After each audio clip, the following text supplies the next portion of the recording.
All right. So let's move on to chapter 2.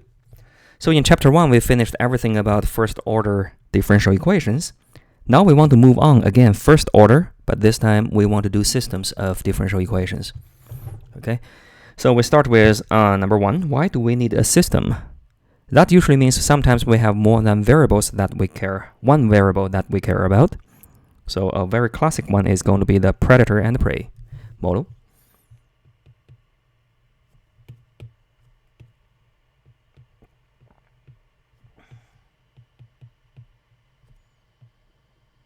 Where you have two species and one of them actually depends on the other as a food resource. Okay, so what we have is, let's just take an example about rabbit and fox. We use R to stand for rabbit population, and F stand for fox. And then what we have is, we have some natural growth of the rabbit without fox. So dr dt is going to be alpha times r. So clearly this is an exponential growth. Now we have a natural death without any food. The fox is going to die at a natural rate, which is negative gamma f exponential decay. Now what we want to do is we want to add in the interaction. Because there is fox, therefore even though you are going to have a natural growth, you are going to compensate that with certain ratio of the rabbit is going to be captured by the fox and unfortunately die and become their food. Meanwhile, because without food, the fox will die out. But with food, now they can actually compensate about natural death. So they are going to increase their population depending on how many rabbit they can capture and how much of the proportion they can transform to the growth of their own population. Okay, so we have 4 parameters in this very simple model. Then we have alpha, which is basically the natural growth rate, which is exponential growth of the rabbit. And gamma is the natural death or decay rate of F. Then we have the beta and the delta, capturing the interaction between the two species coefficient.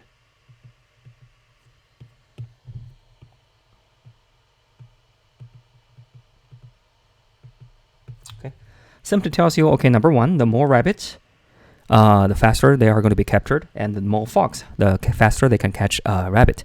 So it's positively related to the population of R and F, meanwhile satisfying a certain proportion. Beta captures how much the effect is on the rabbit side, and the delta is going to capture how much the effect is on the fox side. And for rabbit, it's going to be a negative impact, and for the fox, it's going to be a positive impact on their population change. All right. So from here, you can see we have 2 differential equations, and they somehow depend on each other. Rabbit depends on fox, and fox depends on rabbit. So this is the classic models of differential equations. When you put them together, you can model 2 interacting races at the same time. Okay, this is just a rabbit and fox. You can easily do, I don't know, like tiger and what they eat. Tiger and bison. I actually don't know, but just like between different kind of animals. And then you may have even 3 animals or 4 type of races altogether, and some of them actually predate on the other. Some of them actually collaborate with the other. So if one goes up, the other one goes up. Some of them may compete with each other, not in a predator and prey way, but another way they compete resources. Okay, so you have all those kind of interesting interactions you can model with the system of differential equations. And all you need to do is just add one more equation every time you have one more races into this ecosystem. So that's roughly the idea of predator and prey. Since we have a complete understanding about first order differential equations, how do we actually generate those kind of ideas to, first order systems? Same thing. A lot of things will generalize. So number 1, you have some first order differential equation. You have t and y. Now you simply just have a system which you may have x, you may have y, you may have z, and then this still depends on themselves and the other species and time t. Of course, these two functions may be different from each other, but again, you get all the information of how x and y are going to change. Another thing you can think about is you still have autonomous and non-autonomous, depends on do you have t or not. You can still have phase line, but this time you have two phase lines, one for x and one for y. So if you put these two phase lines together, so you can have the solution for x with t, maybe the solution with y with respect to t. Okay. Then you can actually put x and y together to see the interaction between these two species directly. Okay, so before you have phase line, now you just have something called phase plane, which is basically a phase line, two phase line combined together. Okay. You can talk about equilibriums before, and you can talk about equilibriums now. Okay, and from here you can see, okay, before how do you solve it? You solve it when y prime equals 0. That is when the whole thing stops changing. Only for autonomous. And similarly here, you can solve it in the same way. It's just like when x and y are both stopping changing. So you will have f xy equals 0. Meanwhile, gxy equals 0. That will be your equilibrium. And again, you will have probably sink. You will have source. This time, they're going to be in 2 dimension. All right. So let's see an example of predator and prey. This is what I got here. And I take the natural growth to be 2, alpha equals 2, beta equals 1.2, gamma equals 1, so it's decaying, and delta equals this. I put all of them together. What you can see is I can solve it. Moreover, you can still solve it using forward Euler's method. And you can see, okay, these two populations actually go alternate between each other. When there's a few fox, the rabbit is going to grow rapidly until they hit the top. And now because the fox has a lot of food to rely on, they start to grow really quickly. And then they grow, and because there are so many fox, now they are going to catch rabbits like crazy, so the rabbit population fall. Then again, when rabbit population is small, now the fox is going to die out because now they're too crowded and they don't have enough rabbit. Then they die out, and then the rabbit catch a break, and they can actually come back with the population again. From here, you can see we have a very sustainable pattern going on with the alternating peaking of rabbit and fox. Maybe the fox just going to breed themselves during the spring, and then maybe the fox peaks at the fall, and then rabbit come back in spring. So you have a very stable, sustainable environment. Now maybe when you put too many fox into one place, or maybe the growth rate change a little bit, maybe eventually this one is going to die out. Then therefore, the rabbit be killed by all the foxes. At a certain time, they will not have the break to recover, and then the fox will die out after that. Then you have something which is unsustainable as an ecosystem. We'll play with it later. Okay. Another example you can think about is this. Okay. So now you have a predator and prey. You put them all together. Of course, you can have the phase line for 1, x for the rabbit, and you have 1 for y, which is the fox. But now if you draw them together, you can still see you can do vector fields. Just to be careful here, before the vector field here, the horizontal is actually time, and the vertical is actually the y. This time we have two y's, right? We have r, we have a f. So what we did here in phase plane is actually we only put r and f here, and the t is a hidden variable which moves your solution, both points, okay, on this curve to follow the trajectory, and they have a stable pattern. So from here, we can easily read what we just did before in this graph. So what you have is, remember horizontal is rabbit, right? We start from the very left. We keep going. So the rabbit is going to grow. The fox stay almost constant until here. The rabbit has a lot. Then the fox start to grow. The growth of fox means goes up. Okay. And then the fox goes up, and eventually the rabbit hits the very right. That means it hits its peak.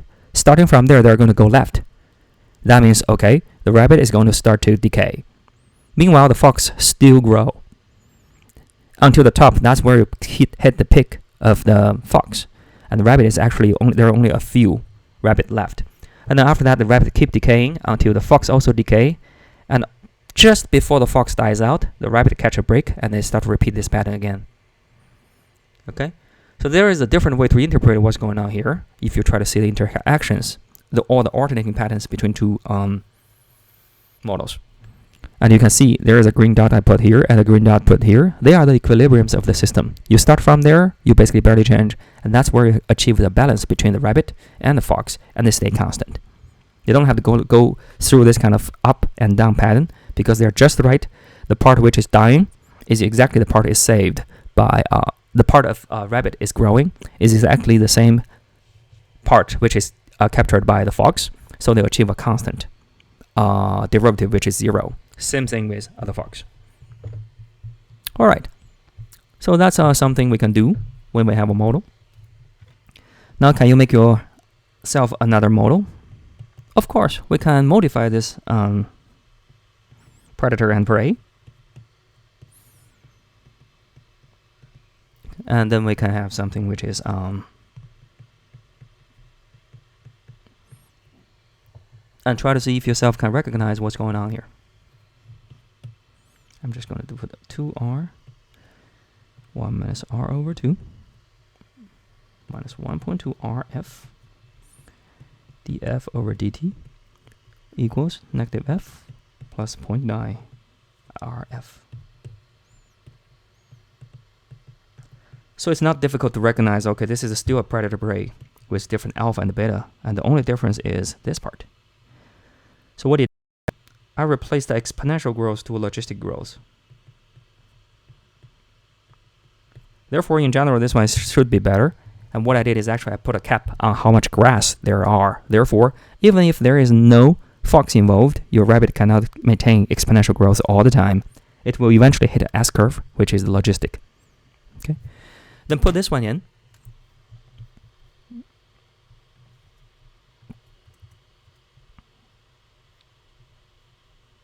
Now you can see, well, we have a different pattern where your rabbits will actually eventually hit your horizontal asymptote, which is the allowance, the capacity of the environment.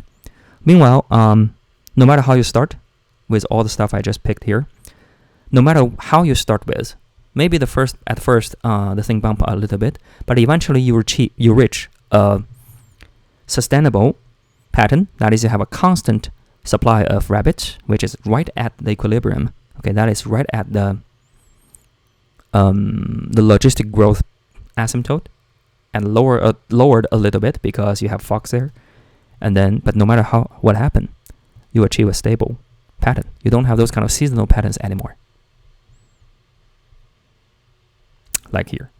Okay, so probably this time, if you do the parameters just right, you do not have to worry about extinction. And plus, you have a good supply of fox and rabbit, so they can rely on each other to survive. And now you can see if you draw the phase plane with both the rabbit and fox. So here you have time and x and y, right? But if you just draw x and y, you can see no matter where you start, I picked 3 different initial conditions for the same diffq.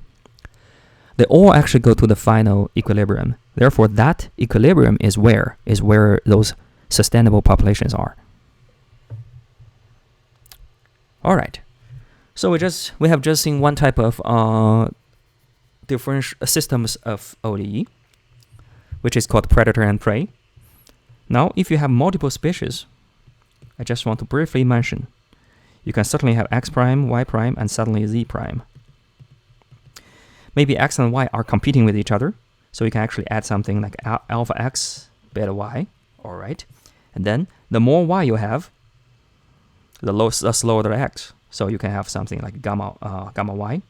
You can have something like gamma lambda x. And maybe z actually is collaborating with y. So you have I'm running out of letters. Lambda, delta. Okay. Meanwhile, you actually need to add a positive thing times y because they collaborate with each other. Plus c. Okay. Okay, so this is a very easy model about, x, y are competing. Not predator and prey. Otherwise, the more one species grows, actually it benefits the other one. They both kill each other, so they're competing. It's not predator and prey. Meanwhile, y and z are predator and prey, or sometimes maybe they just collaborate with each other. For this case, I think only y helps z. Z does not help y, so probably I want another one. Let's go collaboration.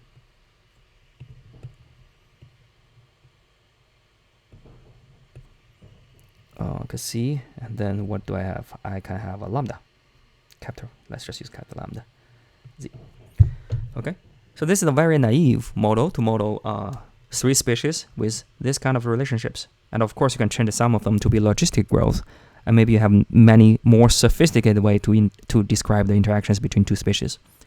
But more or less, you can see when you have multiple species in one ecosystem and you want to model them together, the system of ODE is really your choice. That's great. The second popular way that you are going to see system of differential equations is going to be higher order ODE. Something we haven't touched because everything we had before all only involves y prime, such as the linear. But we never talk about something involving y prime prime.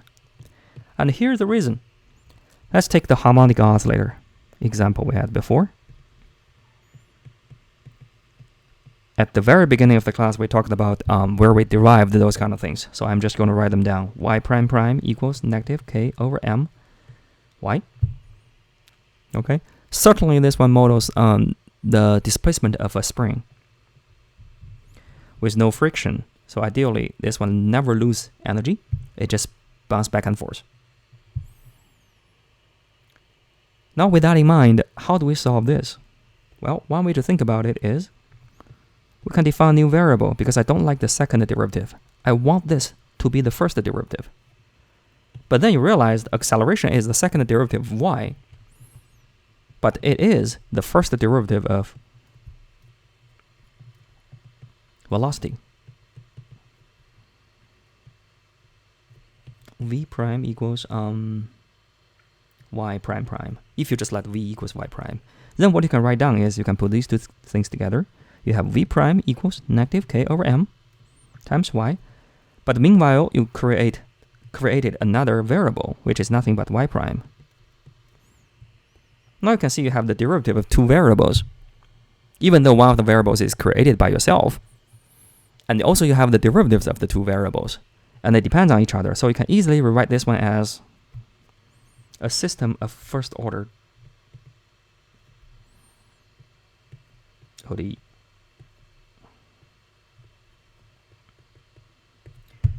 Okay, then you don't have to solve it as a higher order of differential equations. Instead, you can solve it as a lower order system of differential equations if you just define new variables to be the derivative.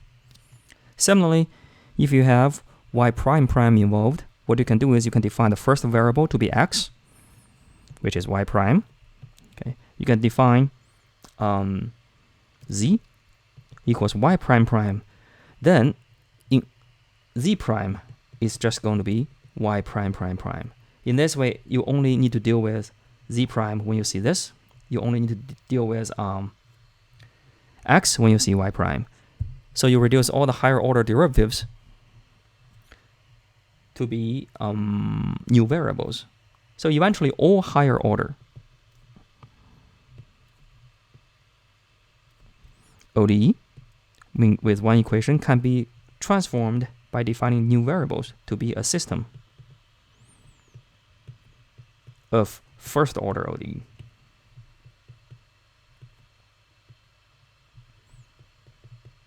Then if you know how to solve a first order ODE system, we don't have to worry about how to solve higher order because they are mathematically equivalent after we do the assignment of the variables. Okay, so with that in mind, we can actually try something very straightforward. So we start with the second derivative, but then we define the first derivative to be a v, then the second derivative becomes the first derivative of v, so we have an additional variable. Now what we can do is we can put them together. Now we have a system of ODE.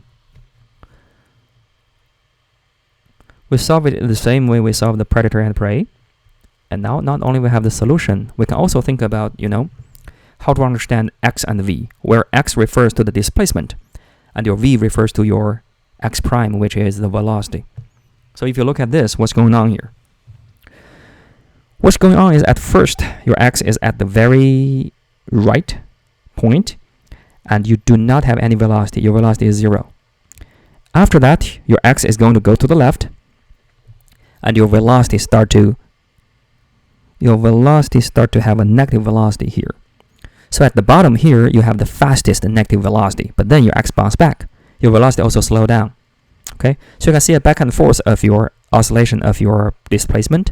Meanwhile, you can see an up and down oscillation of your velocity. And also, at your farthest displacement, you have your 0 velocity. Okay. At your fastest velocity, you have your 0 displacement. So these are some valuable information to get by drawing this kind of phase line. All right, so we have 2 examples, and we certainly can have more, but for this whole chapter, we will focus more on how to solve a system like this. Okay. Finally, some side topics about the last one. This time I want to write y at the top, just to be. And v prime equals negative k over m, y. One thing worth noticing is this is not only a system of ODE. This is actually a linear system of ODE, which means you'd only have a y prime and v prime and also y and v in a linear term. There's no square root, cosine, anything nonlinear. For those kind of cases, we can actually rewrite this one into a different format. That is, we have a vector v, y, and a v. We take the prime. It equals y and a v. Okay, and you can have a 0, 1 here to indicate you have a plus 0 plus v. They have a negative k over m, 0 here. So the whole thing can be transformed into this format. That is a vector equals a times the vector itself, which is very similar to a first order differential equation, except you are now dealing with a vector and a matrix. So how do you solve this? The answer is y equals c times e to the kt. Then probably for the same thing, you have y equals a constant times e to the at. The only difference is the thing here is k, but the thing here is going to be a matrix. So as long as you know how to actually define you can define this. As long as you know how to define that, you will know how to find the solution. So that's roughly the idea. Okay, if you have a linear differential equation, you can actually transform the whole thing into a linear system involving matrix. And then everything we learned before in linear algebra will be very, very handy. We can talk about eigenvectors and eigenvalues. We can talk about bases. We can talk about change of bases, diagonalizing matrices, determinants. All those kind of terminologies can come here and help us to simplify the whole solution. We will do that in chapter 3.